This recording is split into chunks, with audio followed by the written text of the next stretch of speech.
ప్రభునందు ప్రియమైన దేవుని బిడ్డలైన మీ అందరికీ శుభాభివందనాలు తెలియజేస్తున్నాను. ఉదయకాలము దేవుని సంధిలో మనకు దేవుడు ఇచ్చినటువంటి ఈ దిన వాగ్దానాన్ని మనం చూసుకుందాం. యెహెజ్కేలు గ్రంథము 34:26. ఋతువుల ప్రకారము వర్షము కురిపించదను, దీవెనకరమగు వర్షములు కురియును. యెహెజ్కేలు 34:26లో మనకి తెలియపరుస్తుంది. కాబట్టి ఇశ్రాయేలునకు అవసరమైనది, సంఘానికి అవసరమైనది, ప్రపంచానికి అవసరమైనది, మానవ కోటి అంతటికీ అవసరమైనది ఈ వర్షాలే. కాబట్టి ఈ విధంగా దేవుని ఆశీస్సులు వర్షాకాలము జల్లుల్లాగా అంతటా కురవడమే అది ఒక ఆనందము, ఆశీర్వాదం. కాబట్టి ఇలాంటి వర్షాలు మేలు కలిగించాలంటే మానవ హృదయం అనే నేల ముందుగా సిద్ధపడి ఉండాలి.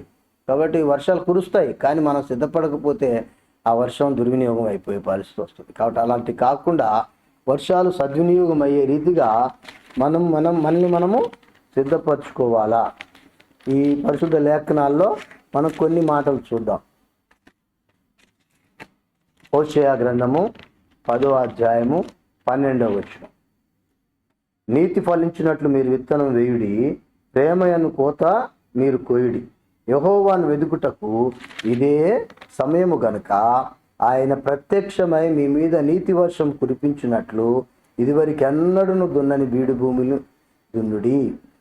చాలా జాగ్రత్త. ఇప్పుడు చాలామంది బుట్టల్లో చేపలు పడుతున్నారు, చెరువులో పెట్టట్లేదు, సముద్రాలు పట్టలేక. ఎందుకంటే ఏ సంఘాల నుంచో ఎక్కడి నుంచో లాక్కొచ్చుకొని అవి తమ సంఘాలు అనుకునేవారుగా అయిపోతున్నారు. కానీ బైబిల్ చెప్తుంది ఏంటంటే, నీతి ఫలించినట్లు మీరు విత్తనం వేయుడి, ప్రేమయను కోత మీరు కోయుడి.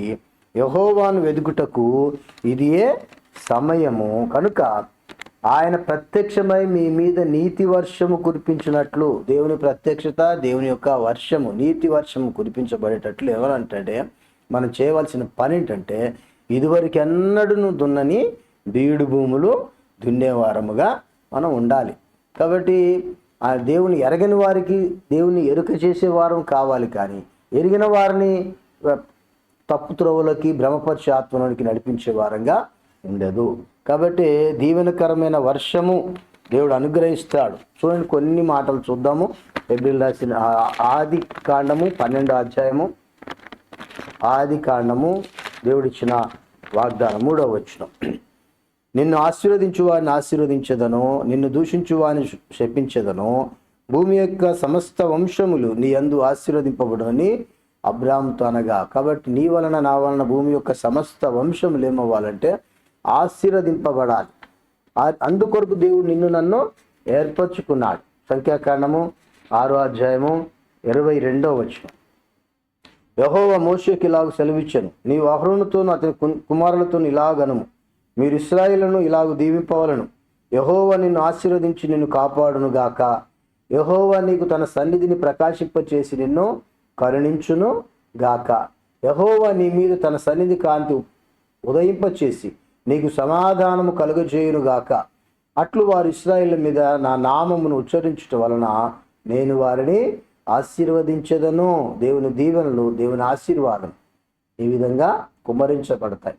కాబట్టి దేవుని కొరకు మరి ఎలా ఉండాలి? మరి దేవుని ఆశీర్వాదాలు పొందాలంటే ఆయా కాలాల ప్రకారంగా, ఋతువుల ప్రకారంగా దీవెనకరమైన ఆశీర్వాదాలు, దీవెనలు మనకు కుమరింపబడాలంటే మనం ఎలా ఉండాలంటే, 1 కీర్తన 1వ వచనంలో ఉంటుంది, దుష్టుల ఆలోచన చొప్పున నడవక, పాపుల మార్గమున నిలవక, అపహాసకులు కూర్చుండు చోటను కూర్చుండక. ఇలాగ మనము దేవుని సన్నిధిలో ఉంటే దేవుని దీవెనలు మనం పొందుతాం. అలాగే 119వ కీర్తన 1వ వచనం కూడా చూస్తే, యెహోవా ధర్మశాస్త్రం అనుసరించి నిర్దోషముగా నడుచుకునే వారు ధన్యులు. కాబట్టి వాక్యానుసారంగా మనం నడుచుకునే వారం అయితే ఈ యొక్క ధన్యత, దీవెన, ఈ వర్షాన్ని మనము పొందగలుగుతాము. అట్టి కృపతో దేవుడు మనల్ని నింపునుగాక.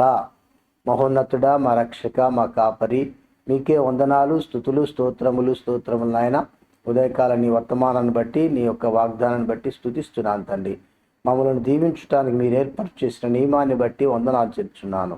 ఆ చొప్పున మేము నడుచుకునే కృప మాకు అందరికీ దయచేయమని యేసుక్రీస్తు వారి అతి శ్రేష్టమైన నామమున సమర్పించుకుంటున్నాము తండ్రి. ఆమేన్.